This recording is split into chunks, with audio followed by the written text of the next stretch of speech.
Para la primera pregunta del sistema de carrito de compras con listas enlazadas, se incluyen las librerías estándar necesarias para entrada, salida, manipulación de formato y manejo de cadenas de texto. Luego se define una estructura llamada producto que representa un nodo de la lista enlazada. Esta tiene un dato entero llamado código, un dato string llamado nombre, un dato doble llamado precio, un dato entero llamado cantidad y un puntero a producto llamado siguiente que apunta al siguiente nodo. Esto permite enlazar varios productos en una lista formando una lista enlazada simple. Después se define la clase de carrito que representará una lista enlazada de productos. En la parte privada se declara un puntero llamado cabeza que apunta al primer nodo, producto, de la lista enlazada. Aquí se asume que hay una clase de producto con un atributo siguiente que apunta al siguiente producto. En la parte pública se define el constructor que inicializa el puntero cabeza con un null, indicando que la lista comienza vacía. Luego el destructor que se ejecuta automáticamente cuando un objeto o carrito se elimina y se encarga de liberar toda la memoria usada por la lista enlazada. Mientras que la lista no esté vacía, es decir, que a veces apunte a algún nodo, se va a iterar para eliminar todos los nodos. Después se guarda el nodo actual apuntado por cabeza en un puntero temporal tem para luego eliminarlo. Se avanza el puntero cabeza al siguiente nodo en la lista y se libera la memoria del nodo guardado en tem. Después se declara una función de tipo void que no devuelve ningún valor, llamada agregar producto, que recibe como parámetros un entero código, una cadena de texto nombre, pasada por referencia constante para no copiar, un doble precio y un entero cantidad. Se declara un puntero nuevo de tipo producto, se reserva memoria dinámica para un nuevo nodo de tipo producto y se inicializa con los valores recibidos. Null indica que este nuevo nodo aún no apunta a ningún otro producto, es el último por ahora. Se evalúa si el puntero cabeza de tipo producto es igual a null, es decir, la lista está vacía. Si la lista está vacía, entonces el nuevo nodo se convierte en el primero. Se asigna el puntero cabeza al nodo nuevo. Si la lista no está vacía, se declara un puntero actual de tipo producto. Este puntero se usará para recorrer la lista empezando desde el primer nodo. Mientras el campo siguiente del nodo actual no sea null, se avanza al siguiente nodo. Esto recorre la lista hasta encontrar el último nodo. Cuando se llega al último nodo, su campo siguiente se actualiza para que apunte al nuevo nodo. Así, el nuevo producto queda enlazado al final de la lista. Luego se define una función de tipo bool llamada eliminar producto, que recibe como parámetro un número entero llamado código. Esta función devolverá verdadero si se logra eliminar un producto o falso si no se encuentra el producto. Se declara un puntero actual que apunta al primer nodo de la lista, es decir, a cabeza. También se declara un puntero anterior de inicialmente se le asigna null, porque al comienzo no hay ningún nodo anterior. Mientras actual no sea null, es decir, mientras no se llegue al final de la lista, se sigue recorriendo. Si el campo código del nodo actual es igual al código que se quiere eliminar, si anterior no es null, es decir, si no estamos en el primer nodo, se enlaza el nodo anterior con el nodo siguiente al actual, eliminando así al nodo actual de la cadena. Pero si anterior es null, o sea, si estamos eliminando el primer nodo, entonces se actualiza la cabeza para que apunte al segundo nodo. Se elimina de la memoria el nodo actual y se devuelve verdadero, indicando que el producto fue eliminado con éxito. Si no se encontró el producto aún, se avanza en la lista. Anterior se mueve actual y actual se mueve al siguiente nodo. Si se recorrió toda la lista y no se encontró el producto, se devuelve falso indicando que no se eliminó nada. Después se define una función llamada calcular total que no modifica el objeto, por eso lleva const, y devuelve un valor decimal doble. Esta función se encarga de calcular el total de todos los productos en la lista. Se declara una variable de tipo doble llamada total, que inicialmente se asigna con el valor 0,0. Esta variable acumulará el resultado final. Se declara un puntero actual de tipo producto que apunta al primer nodo de la lista, es decir, al nodo cabeza. Mientras actual no sea null, es decir, mientras aún queden nodos en la lista, se sigue recorriendo la lista. Se multiplica el precio por la cantidad de producto actual y a ese resultado se suma la variable total. Se avanza al siguiente nodo en la lista enlazada, ahora actual apunta al siguiente producto. Cuando se han sumado todos los productos, se devuelve el valor acumulado en total, que representa el costo total de los productos registrados. Luego se declara una función llamada mostrar productos que no devuelve ningún valor, es void y no modifica el objeto, por eso lleva const. Esta función sirve para mostrar por pantalla todos los productos almacenados en la lista. Se declara un puntero llamado actual de tipo producto y se inicializa con el puntero cabeza, es decir, se empieza a recorrer la lista desde el primer producto. Mientras actual no sea null, se ejecuta el cuerpo del bucle, esto indica que aún hay productos por mostrar. Se imprime el nombre y el precio de producto total. El precio se muestra con dos decimales gracias a fixed y setPrecision. Si existe un siguiente nodo, es decir, no es el último producto, se imprime una flecha para indicar conexión con el siguiente. Si no, se imprime flecha seguido de null para señalar el final de la lista. Se avanza al siguiente nodo de la lista, ahora actual apunta al siguiente producto. Se imprime un salto de línea después de mostrar todos los productos. Se imprime el total acumulado de todos los productos con dos decimales. Este total se obtiene llamando a la función calcular total. Luego se define la función principal del programa. Se crea un objeto llamado carrito de la clase carrito. Este objeto representará una lista de productos como si fuera un carrito de compras. Se agregan tres productos al carrito: azúcar, arroz, leche, cada uno con su código, nombre, precio y candidato. Se llama la función mostrar productos del objeto carrito para mostrar en pantalla los productos actuales del carrito. Se imprime un mensaje informando que se intentará eliminar el producto con código 2, azúcar. Se llama la función eliminar producto. Si devuelve verdadero significa que el producto fue eliminado y se muestra un mensaje de éxito. Si devuelve falso significa que el producto no se encontró y se muestra un mensaje de error. Se vuelve a mostrar el contenido del carrito después de la eliminación para confirmar los cambios. Se finaliza la ejecución del programa. Para la pregunta 2 de un sistema de atención médica usando codas manuales, se incluyen las librerías estándar. Se declara una constante de tipo string llamada reset, que representa un código ANSI que establece el color original de la consola. Una constante red para cambiar el texto de la consola a rojo. Una constante yellow para cambiar el texto a color amarillo. Una constante green para cambiar el texto a color verde. Luego se define una estructura llamada nodo que representa un elemento de una cola con prioridad, que contiene un dato string nombre, un dato string DNI, un dato entero prioridad para el nivel de prioridad y un puntero al siguiente nodo necesario para enlazar los nodos en la cola. Después se define una estructura llamada cola que se utilizará para representar una cola de elementos. Luego un puntero frente que apunta al primer nodo de la cola, el que está frente y será eliminado primero. Un puntero fin que apunta al último nodo de la cola, el más reciente que fue agregado. Luego se define el constructor de la estructura, que se ejecuta automáticamente cuando se crea un objeto de tipo cola.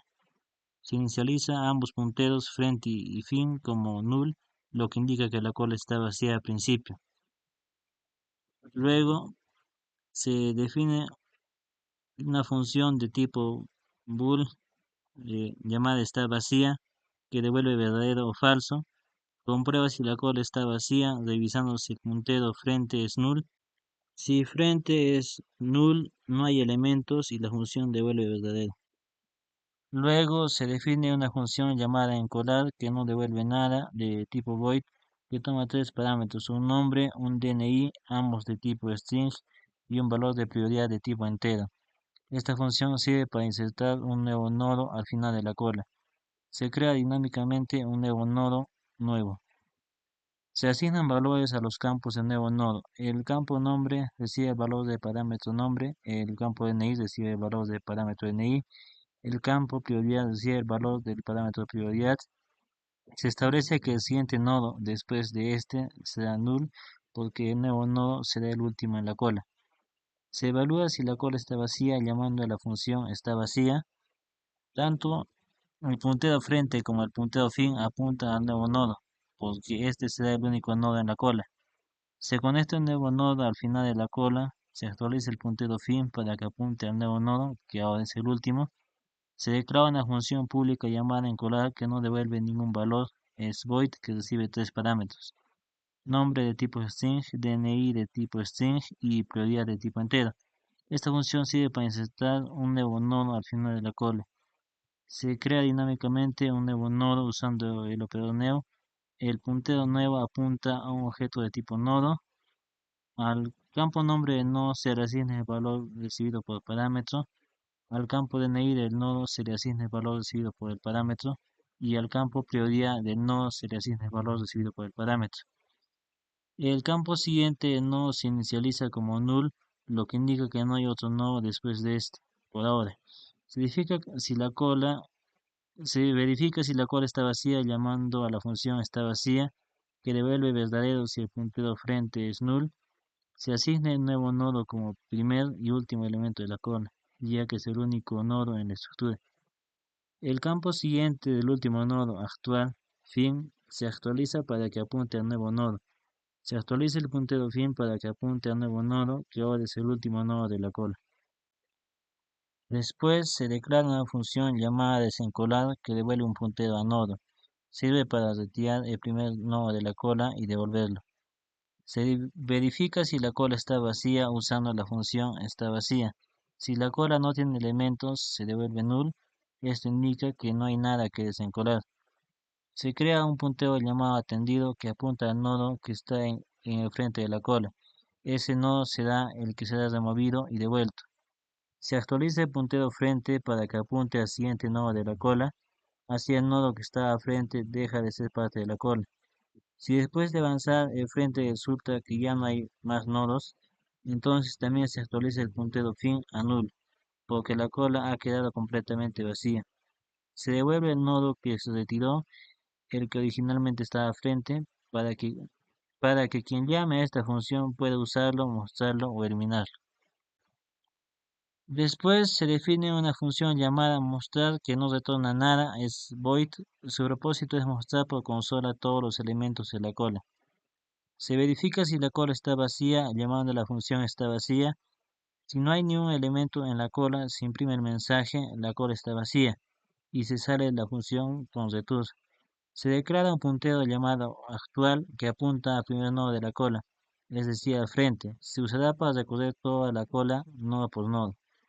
Se imprime un encabezado en consola para avisar que se va a mostrar el contenido de la cola. Se inicia un bucle que recorrerá la cola hasta que no queden más nodos, es decir, hasta que actual sea null. Se declara una variable color para guardar el código de color ANSI correspondiente a la prioridad del paciente. Se evalúa el valor de prioridad del nodo actual y si es 1 se asigna el color rojo, red, si es 2 se asigna el color amarillo, si es 3 se asigna el color verde, si es otro número se usará el color por defecto. Se imprime el nombre, DNI y prioridad del paciente. El nombre se muestra con el color correspondiente a su prioridad y al final se resetea el color con reset. Si hay un siguiente nodo, se imprime la flecha para indicar continuidad en la cola. Se avanza el puntero actual al siguiente nodo en la cola para continuar el recorrido. Una vez terminado el recorrido, se imprime un salto de línea para cerrar la visualización. Luego se define la función principal. Se crea un objeto cola pacientes de tipo cola para manejar la lista de pacientes. Se declara una variable entera opción para almacenar la elección del usuario en el menú.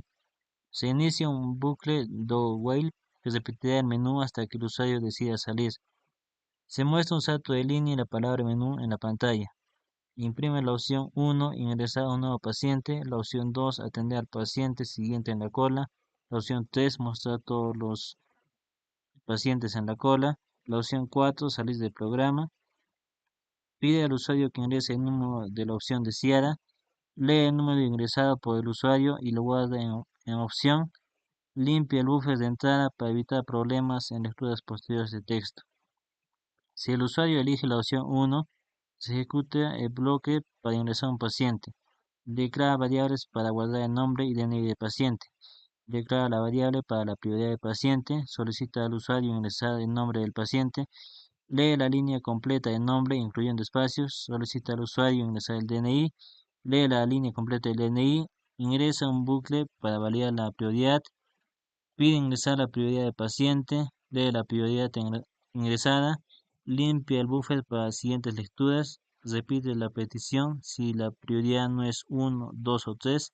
Agrega un nuevo paciente a la cola con los datos proporcionados. Informa que el paciente fue agregado exitosamente. Si la opción es 2, se ejecuta el bloque para atender a un paciente. Extrae el primer paciente de la cola y lo guarda en atendido. Si la cola está vacía, atendido es null. Informa que no hay pacientes para atender. Si hay pacientes para atender, muestra el nombre y prioridad del paciente que está siendo atendido. Libera la memoria del paciente atendido. Si la opción es 3, se muestra la cola actual. Llama a la función que imprime la lista de pacientes en la cola. Si la opción es 4, el programa debe terminar y se imprime un mensaje de salida. Si el usuario ingresa una opción no válida, se muestra un mensaje de error. Se repite el menú hasta que el usuario elija salir, la opción 4. Para la pregunta 3 de simulación de historial bancario utilizando pilas, se incluye las librerías estándar para entrada y salida para usar vectores. Se define una función llamada convertir entero a cadena que recibe un entero llamado número y devuelve un string cadena de texto. Si el número es 0, retorna inmediatamente la cadena 0. Declara una variable resultado que inicialmente es una cadena vacía. Ahí se construirá el número en forma de texto. Declara una variable booleana es negativo para marcar si el número es negativo. Inicialmente es falso. Si el número es menor que 0, negativo, marca es negativo como verdadero. Convierte el número a positivo para facilitar la conversión a cadena. Mientras el número sea mayor que 0, repite el siguiente bloque para obtener cada dígito. Calcula el último dígito del número y lo convierte en un carácter sumando el valor del carácter 0. Esto convierte un dígito numérico a su carácter correspondiente. Agrega el carácter dígito al inicio de la cadena de resultado. Divide el número entre 10, eliminando el último dígito ya procesado. Si el número original era negativo, agrega un signo menos al inicio de la cadena de resultado. Devuelve la cadena de resultado con el número convertido a texto. Después se define una estructura llamada operación. Tiene un campo de tipo string que representará el tipo de operación. Por ejemplo, ingreso o egreso. Tiene un campo monto de tipo doble que almacenará el valor monetario de la operación. Define una función miembro llamada como texto que no modifica la estructura, por eso tiene cons, y que devuelve un string con la representación en texto de la operación. Convierte la parte entera del monto soles a un entero, truncando la parte decimal. Calcula la parte decimal del monto restando la parte entera, soles. Convierte la parte decimal a centavos multiplicando por 100 y suma 0.5 para redondear correctamente antes de convertir entero. Crea una cadena inicial que contiene el tipo de operación y el símbolo monetario. de soles. Agrega a texto la conversión a cadena de la parte entera del monto usando la función convertir entero a cadena. Agrega un punto para separar los soles de los centavos. Si los centavos son un solo dígito, menos de 10, agrega un cero antes para que los centavos siempre tengan dos dígitos. Agrega a texto la conversión a cadena de los centavos. Devuelve la cadena completa con la descripción del tipo y el monto formateado. Luego se define una función llamada mostrar historial que no retorna valor, es void. Recibe como parámetro una referencia constante a un vector de objetos operación llamado historial. Imprime una línea con guiones para delimitar visualmente la salida con un salto de línea antes. Comprueba si el vector historial está vacío usando la función empty si está vacío sin operaciones. Imprime el mensaje sin operaciones para indicar que no hay operaciones registradas. Si el historial no está vacío, se ejecuta lo siguiente. Un ciclo for que recorre el vector desde el último elemento hasta el primero, disminuyendo i en 1 en cada operación. Esto es para mostrar las operaciones en orden inverso, de más reciente al más antiguo. Imprime una línea con el símbolo seguido del texto de la operación en la posición i del vector, usando el método como texto de cada objeto de operación. Después se define una función llamada agregar operación que no retorna valor, es void. Recibe como parámetro una referencia no constante a un vector de objetos de operación llamado historial, lo que permite modificar ese vector. Declara una variable local operación de tipo operación que almacenará los datos de la operación a agregar. Declara una variable entera tipo operación para almacenar el tipo de operación que el usuario ingresará 1 o 2. Muestra en pantalla un mensaje para que el usuario ingrese el tipo de operación, 1 para depósito o 2 para retiro. Lee el valor ingresado por el usuario y lo guarda en tipo operación. Pide al usuario que ingrese el monto de la operación, lee el monto ingresado por el usuario y lo asigna al campo monto de la variable operación. Asigna el texto depósito a operación punto tipo si tipo operación es 1. De lo contrario, asigna retiro. Es una forma corta de condicionar usando el operador ternario. Agrega la nueva operación al final del vector historial. Muestra un mensaje que confirma que la operación se agregó correctamente. Después se define una función llamada deshacer última operación que no retorna valor, es void. Recibe como parámetro una referencia a un vector de objetos operación llamado historial, permitiendo modificar directamente ese vector. Se evalúa si el vector historial no está vacío. La función empty retorna verdadero si el vector está vacío. Por lo tanto, es igual a falso, significa que sí contiene elementos. Si hay operaciones en el historial, se muestra un mensaje indicando cuál se va a deshacer. Historial.bag accede al último elemento del vector, la operación más reciente. Punto como texto es una función que convierte esa operación en un texto legible.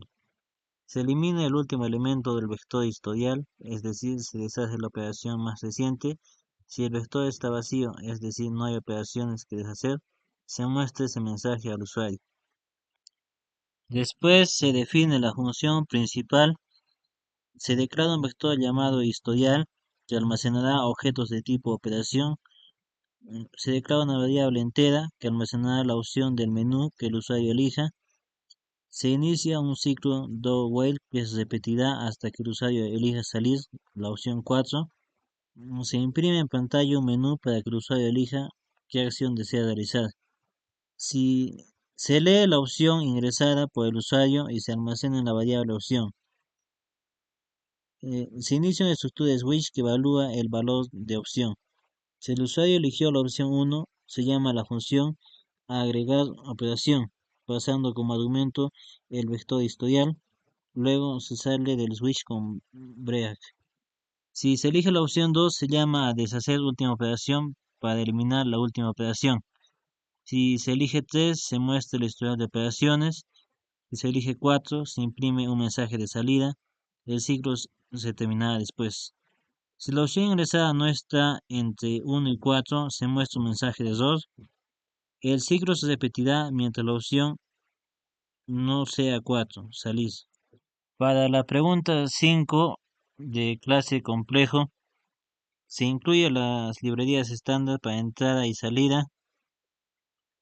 Se define una clase llamada complejo que representará números complejos.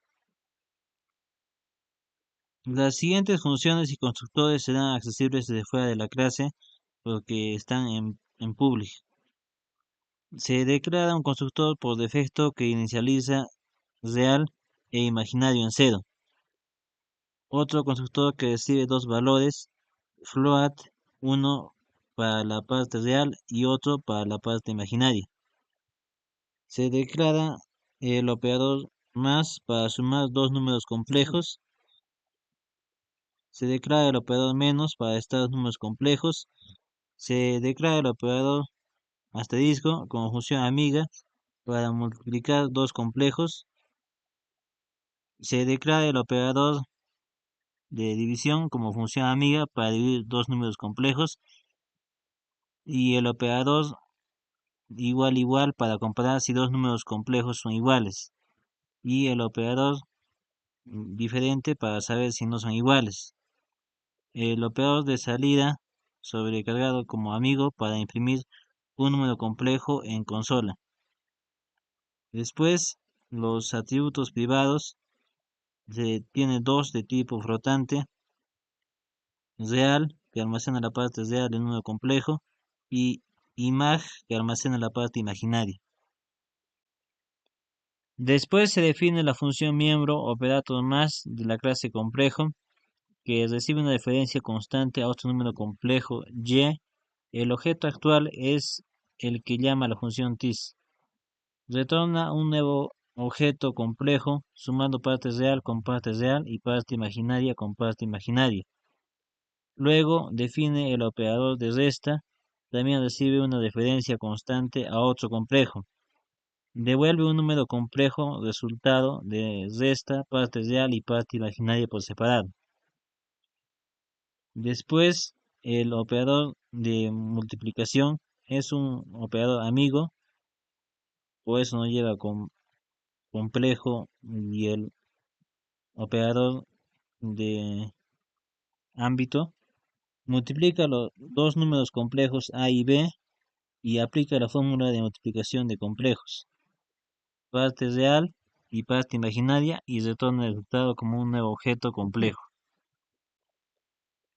Luego se define el operador de división como función amiga y recibe dos objetos complejo, A que es el numerador y B el denominador. Calcula el denominador usando la fórmula. Esto evita tener números imaginarios en el denominador. Si el denominador es 0, lo cual es una división inválida, muestra un mensaje de error por ser. Retorna un complejo 0,0 como valor seguro. Calcula y devuelve el resultado de la división compleja.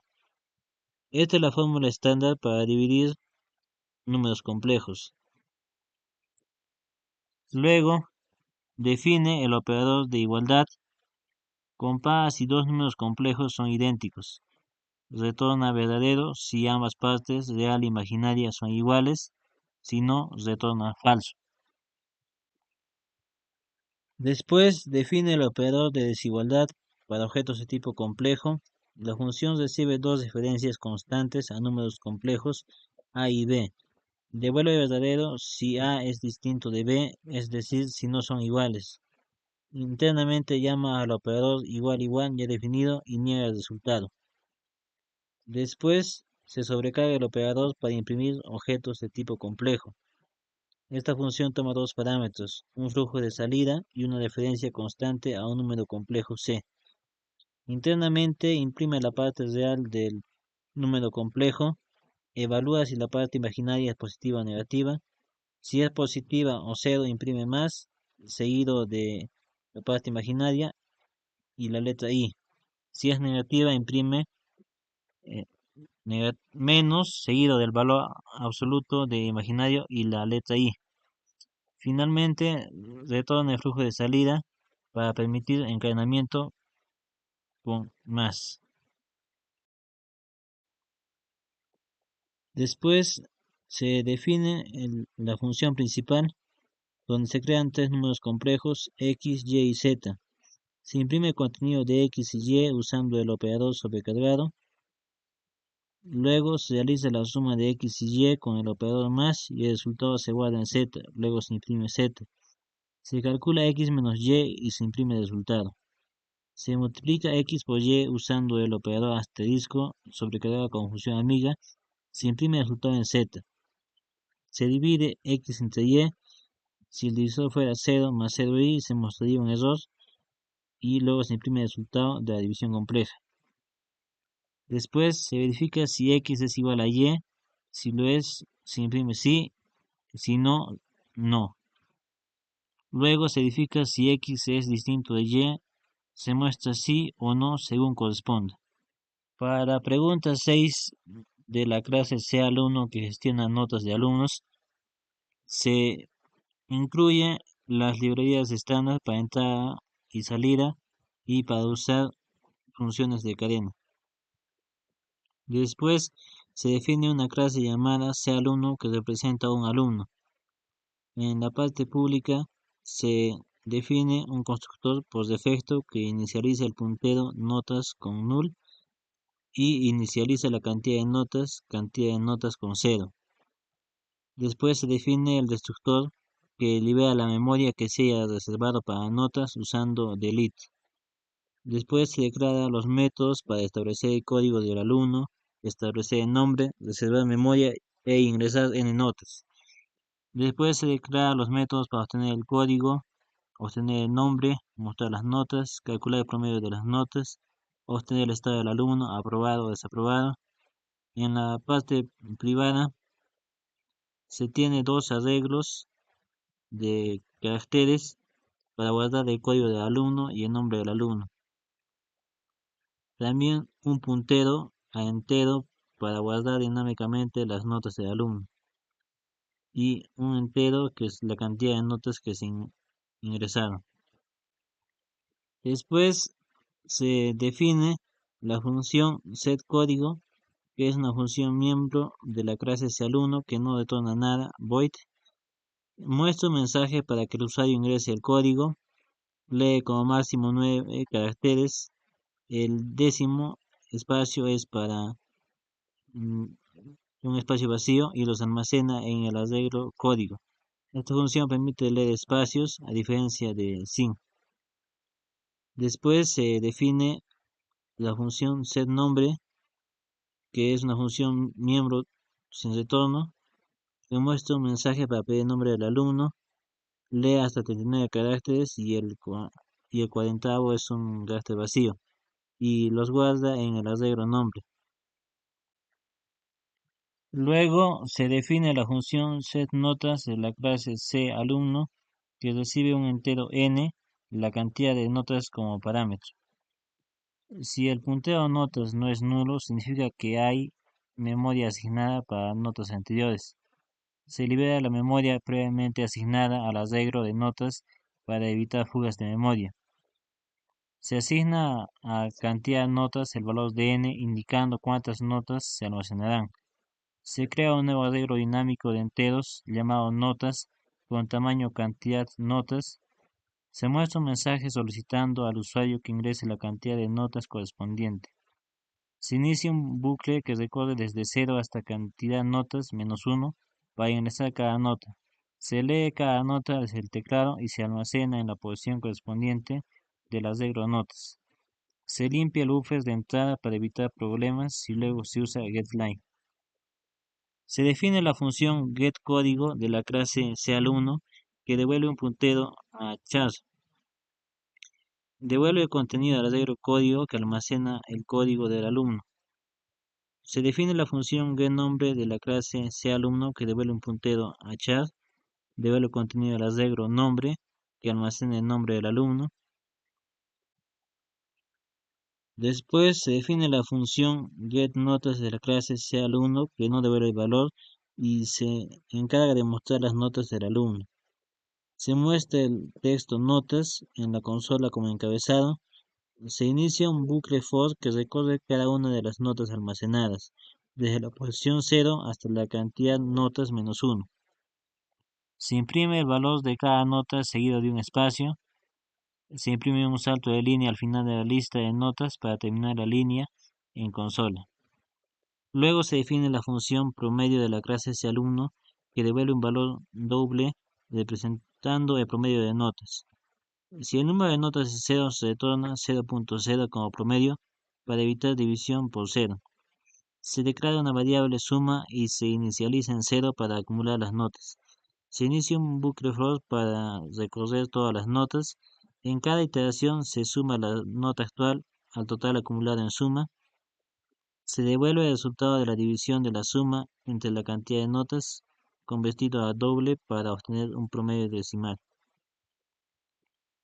Luego se define la función estado de la clase CAlumno, que devuelve un puntero constante a char, una cadena de texto, indicando si el alumno aprobó o no.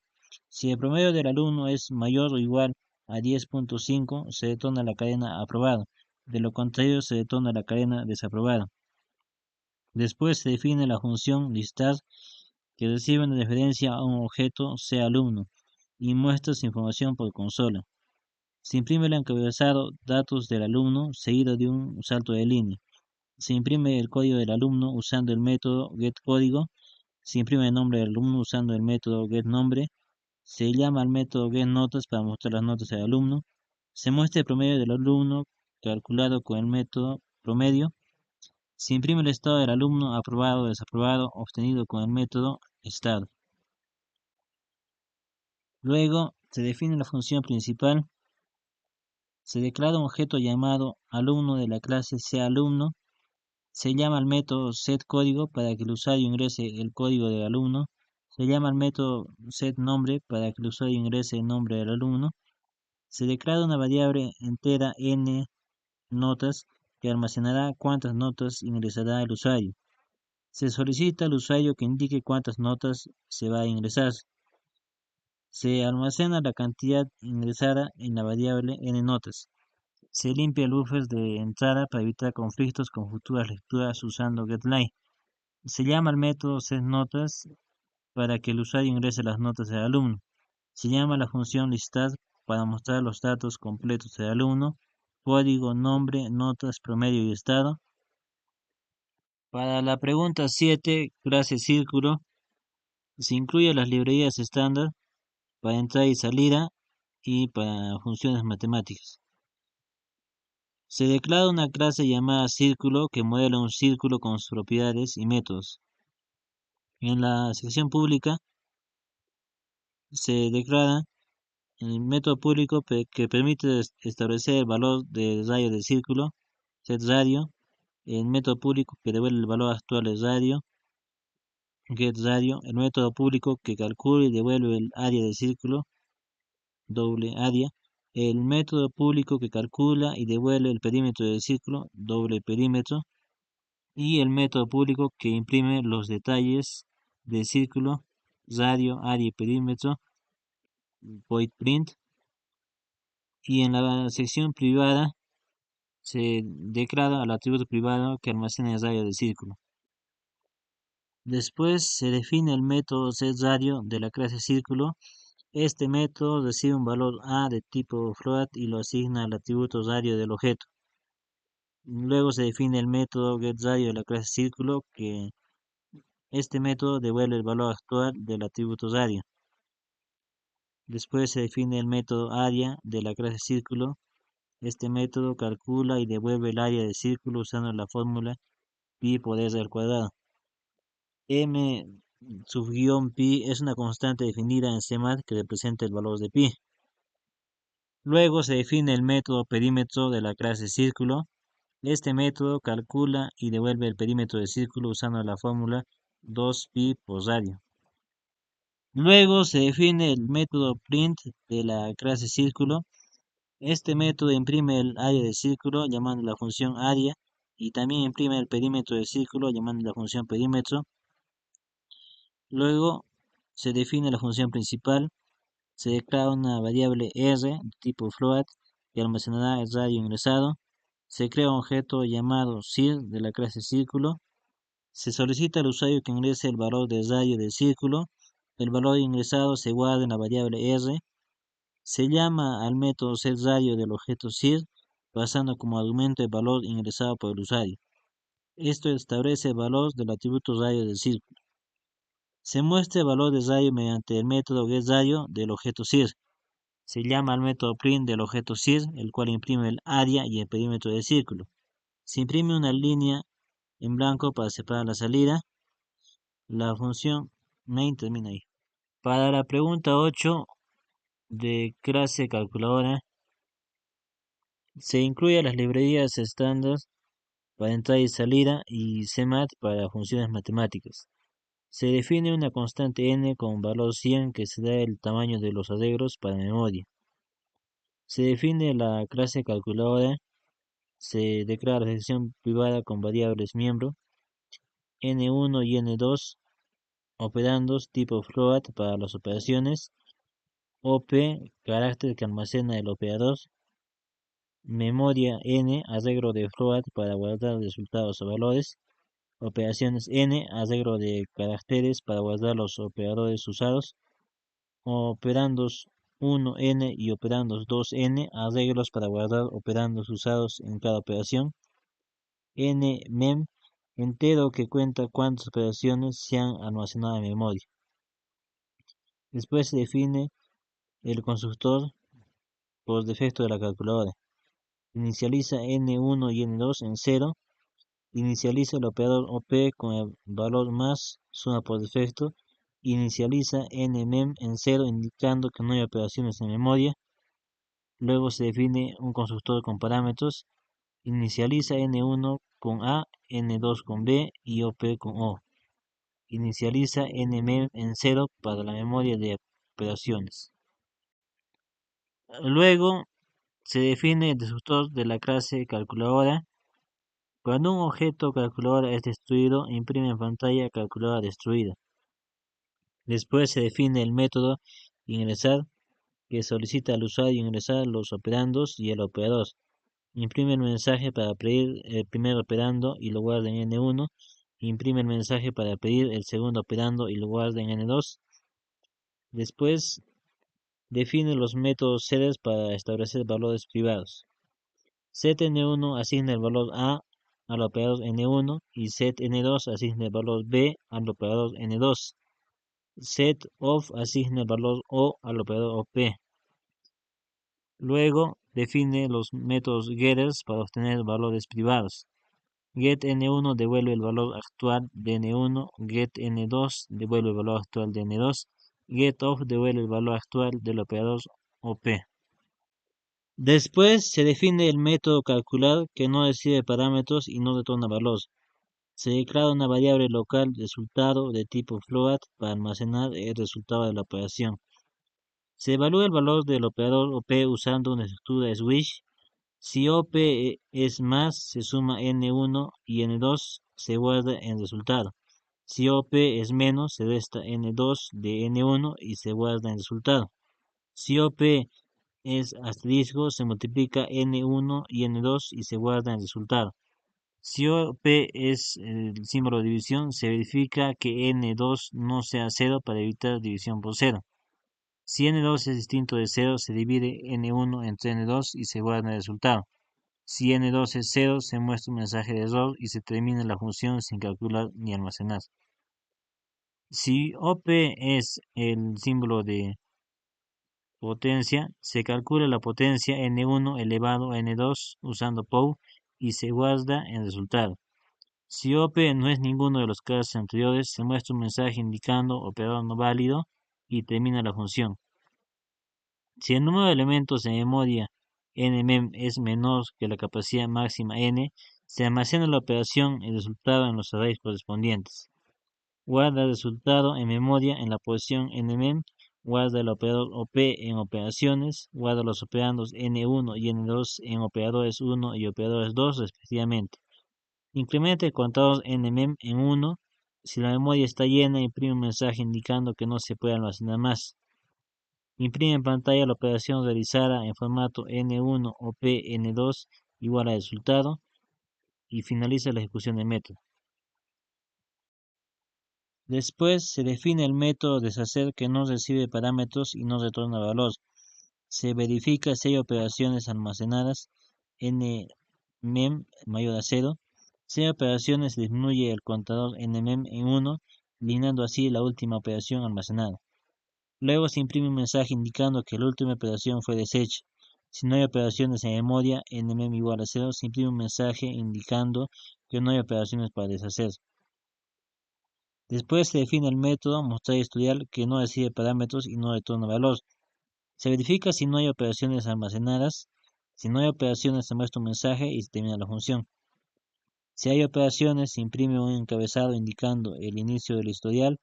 Se recorre el historial en orden inverso desde la operación más reciente nmem-1 hasta la primera 0. En cada iteración se imprime la operación en formato operando 1, operador, operando 2 igual al resultado. Finalmente se imprime una línea separadora al terminar el listado. Después se define el método limpiar memoria. Este método reinicia la memoria de la calculadora, no recibe parámetros y tampoco devuelve valores. Se asigna el valor 0 a nmem, que representa el número de operaciones almacenadas. Después se imprime un mensaje en consola para informar al usuario que la memoria historial de operaciones ha sido limpiada. Después se define la función principal. Se crea un objeto llamado cal de la clase de calculadora. Este objeto será utilizado para realizar operaciones, mostrar historial, deshacer y limpiar memoria. Se imprime un título decorativo para el programa. Se llaman dos veces los métodos ingresar y calcular. Se muestra el historial de operaciones realizadas hasta el momento. Se muestra un mensaje indicando que se deshará la última operación. Se llama al método deshacer para eliminar la última operación del historial. Se vuelve a mostrar el historial para que el usuario vea el efecto de deshacer. Se muestra un mensaje indicando que se limpiará toda la memoria. Se llama al método limpiar memoria para borrar todas las operaciones y muestra nuevamente el historial que ahora debe estar vacío. Para la pregunta 9, clase rectángulo y clase triángulo, se incluyen las librerías estándar para entrada y salida y CMAT para funciones matemáticas. Se define una clase llamada rectángulo que tiene dos atributos privados de tipo float, base y altura, que representan las dimensiones del rectángulo. Se define el constructor por defecto que inicializa base y altura en 0.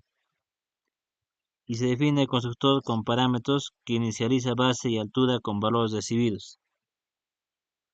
Se define el método público setBase que asigna un valor a base. Si el valor recibido es mayor que 0, lo asigna. Si no, asigna 0 para evitar valores negativos. Se define el método público setAltura que asigna un valor a altura con la misma validación que setBase. Se define los métodos públicos getBase y getAltura que devuelven el valor actual de base y altura respectivamente. Ambos métodos están declarados como const porque no modifican el estado del objeto. Se define el método público area que calcula y devuelve el área del rectángulo multiplicando base por altura. Está declarado como const porque no modifica los atributos. Después se define el método público mostrar datos que imprime en pantalla las dimensiones base y altura del rectángulo y su área. Está declarado como const porque no modifica el estado del objeto. Después se sobrecarga el operador mayor para comparar dos objetos rectángulo. Devuelve verdadero si el área del rectángulo actual es mayor que la del rectángulo otro. El método es const porque no cambia ni un atributo. Después se sobrecarga el operador menor para comparar dos objetos rectángulo. Devuelve verdadero si el área del rectángulo actual es menor que la del rectángulo otro. También es un método cons. Después se define la clase triángulo con tres atributos privados, el lado 1, lado 2 y lado 3, que representan los lados del triángulo. Se define el constructor por defecto que inicializa los tres lados en cero. Se define el constructor parametrizado que recibe tres valores y llama al método setLados para asignar esos lados, esos valores variando que formen un triángulo válido. Después se define los métodos setLados que asignan los lados si cumplen la condición de ser un triángulo válido.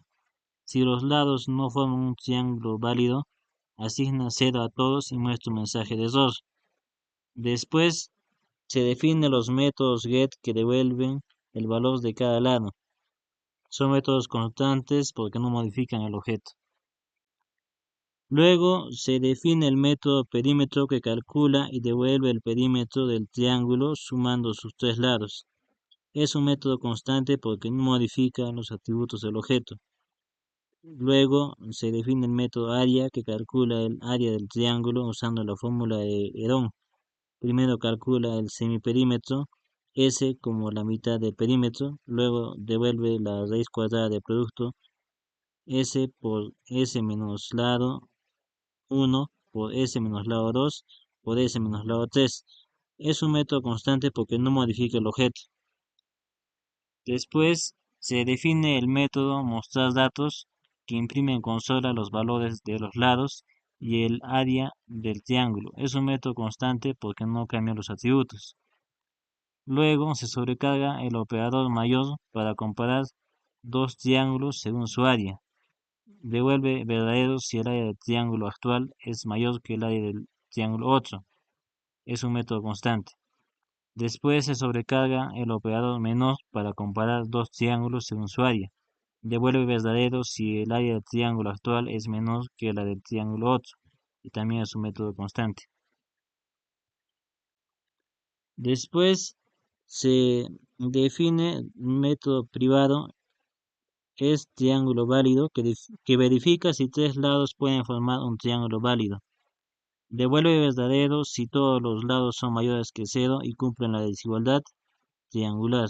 La suma de dos lados es mayor que el tercero para cada combinación. Este método está dentro de la clase triángulo y es privado por lo que solo se usa internamente. Después se define la función principal main, donde se crean dos objetos rectángulo con base y alturas específicas, se muestran sus datos y se comparan sus áreas usando los operadores sobrecargados mayor y menor. Luego se crean dos objetos triángulo con lados dados, uno con lados 3, 4 y 5 y otro equilátero de lado 6. Se muestran los datos de ambos triángulos y se comparan sus áreas también usando los operadores sobrecargados. Se imprime en consola cuál tiene mayor, menor o igual área.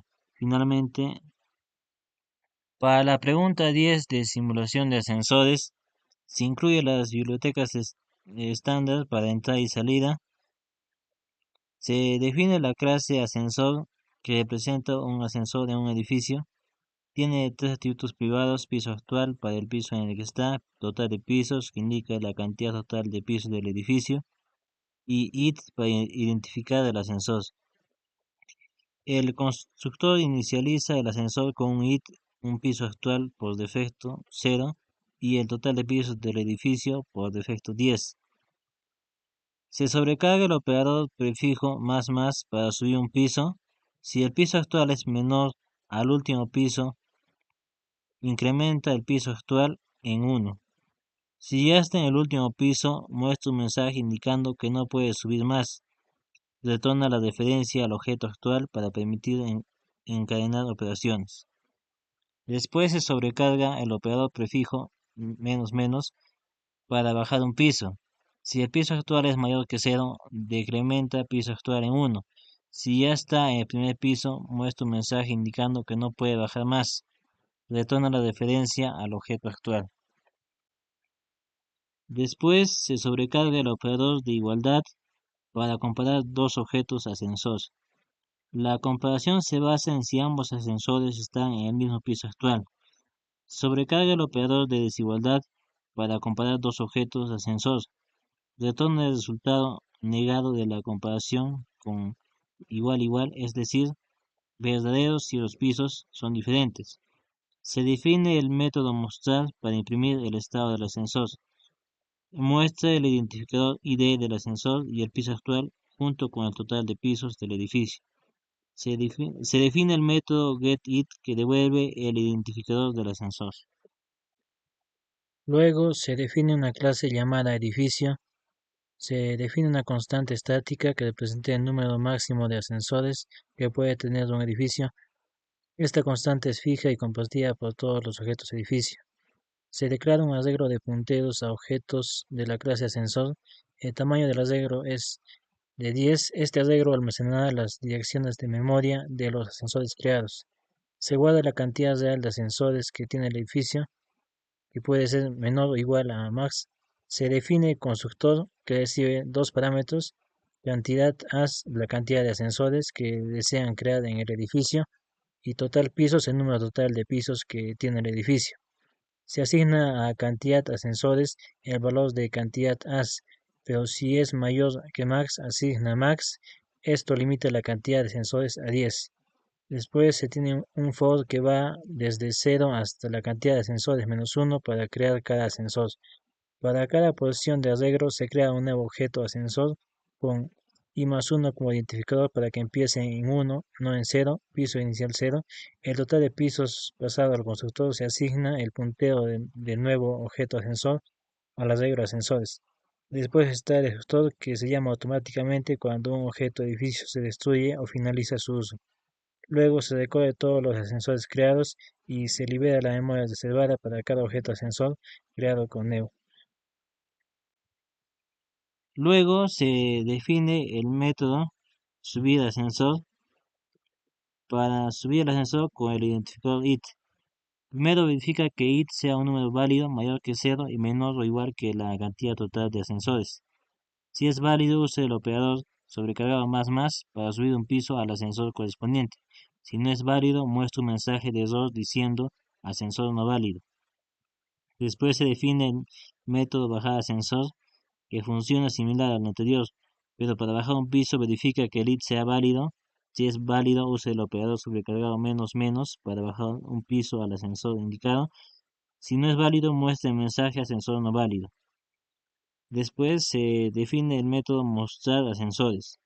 Muestra el estado actual de todos los ascensores, imprime un encabezado, estado de los ascensores, recorre todos los ascensores almacenados y llama al método mostrar de cada uno, que muestre el id y el piso actual. Finalmente imprime un salto de línea para mejorar el formato. Después se define el método comparar ascensores. Es un método que compara dos ascensores para ver si están en el mismo piso. Es cons porque no se modifica el estado del objeto edificio. Se verifica que ambos identificadores id1 y id2 sean válidos, es decir, que estén dentro del rango de ascensores existentes en el edificio. Se comparan los objetos del ascensor correspondiente a esos ids. El asterisco desreferencia el puntero para acceder al objeto ascensor. El operador igual igual está sobrecargado para comparar si dos ascensores están en el mismo piso, basado en el atributo piso actual. Si está en el mismo piso, muestra este mensaje. Si no está en el mismo piso, muestra este otro mensaje. Si alguno de los ítems es inválido, muestra un mensaje de error. Después se define la función principal, en donde se crea un objeto edificio de la clase edificio con 3 ascensores en total, 10 pisos en el edificio. Los ascensores pueden moverse entre 0 y 9 porque el piso empieza en 0. Se muestra el estado actual de los 3 ascensores, mostrando su piso actual. Al iniciar, todos están en el piso 0. Se sube un piso al ascensor con id 1, se sube un piso al ascensor con id 2, se baja un piso al ascensor con id 3. Como inicialmente está en el piso 0, debería mostrar un mensaje indicando que ya está en el primer piso y no puede bajar. Se muestra nuevamente el estado actual de los ascensores, reflejando los cambios de piso después de los movimientos. Se compara si los ascensores con id 1 y 2 están en el mismo piso, mostrando el resultado por pantalla. Luego se define la función principal. Se crea un objeto llamado edificio de la clase edificio con 3 ascensores y con 10 pisos en total. Esto ejecuta el constructor de edificio que crea 3 ascensores con indicadores 1, 2 y 3, todos comenzando en el piso 0. Se llama al método mostrar ascensores del edificio que imprime el estado actual de los ascensores en qué piso está cada uno. Luego se llama a subir ascensor para indicar que el ascensor con IT 1 suba un piso. Se llama a subir ascensor para indicar que el ascensor con IT 2 suba un piso también. Y se llama al método bajar ascensor para indicar que el ascensor con IT 3 baje un piso. Luego se llama a mostrar ascensores para mostrar el estado actual de los ascensores después de los movimientos. Y después se llama a comparar ascensores, que compara si los ascensores con IT 1 y 2 están en el mismo piso o no y muestra un mensaje correspondiente.